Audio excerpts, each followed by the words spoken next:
Welcome back. Sadly, violence plagued far too many families and communities this year. You could certainly see that from the past 15 minutes of this broadcast. But city leaders say this year is also leaving us with some reason for hope. In fact, they say crime is the lowest it's been in years. WREG Chief Investigator Jessica Gertler is back with a look at this year's totals, the biggest problems, and what goals have been set for 2025. Something has got to be done. Anywhere from 10 to 25 to 30 shots. I saw one of the neighbors outside crying.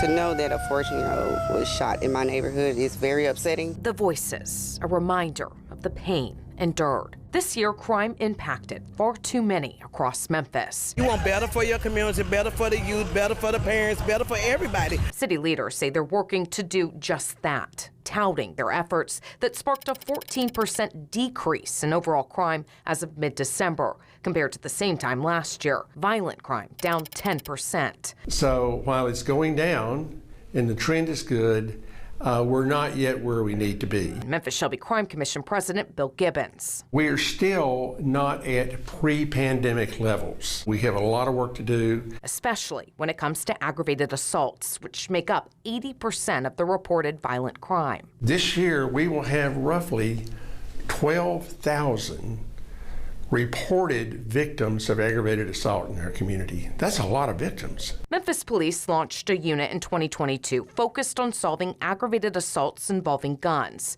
That unit just mentioned in a Department of Justice report on MPD's practices, claiming data from the FBI shows the unit investigated 2,100 non-fatal shootings in 2023. 13% of the cases were solved. It didn't mention this year's numbers. What's clear, another study recently presented to the City Council stated that same unit triaged more than 4,500 shell casings in 2022 and 2023, and even more this year. The casings entered into a national database that links them to firearms and crime scenes, helping build a stronger case. MPD also announced another unit this year focused on nabbing repeat offenders. They vow that will make a difference.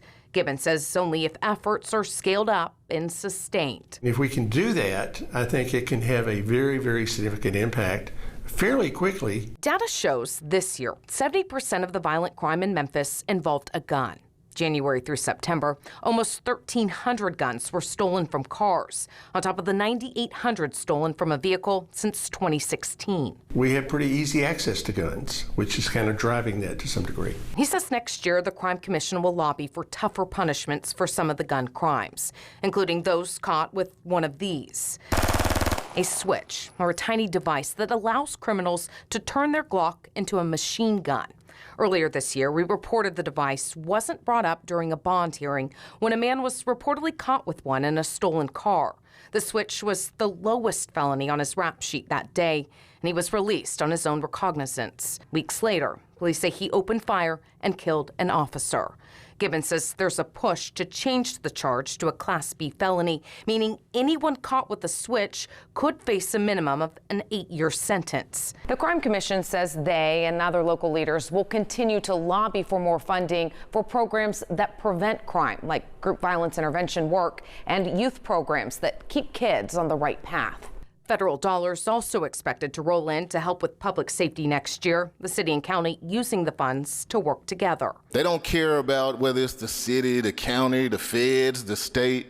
They just want help. The goal made clear as we head into the new year. Only time will tell if those resolutions are kept. Investigating for News Leader, Jessica Gertler, WREG News Channel 3. Now, at this point, it's unclear what could happen to that federal money once President Trump takes office. We'll watch that. We'll also keep an eye on what happens at the state level and continue to keep you updated.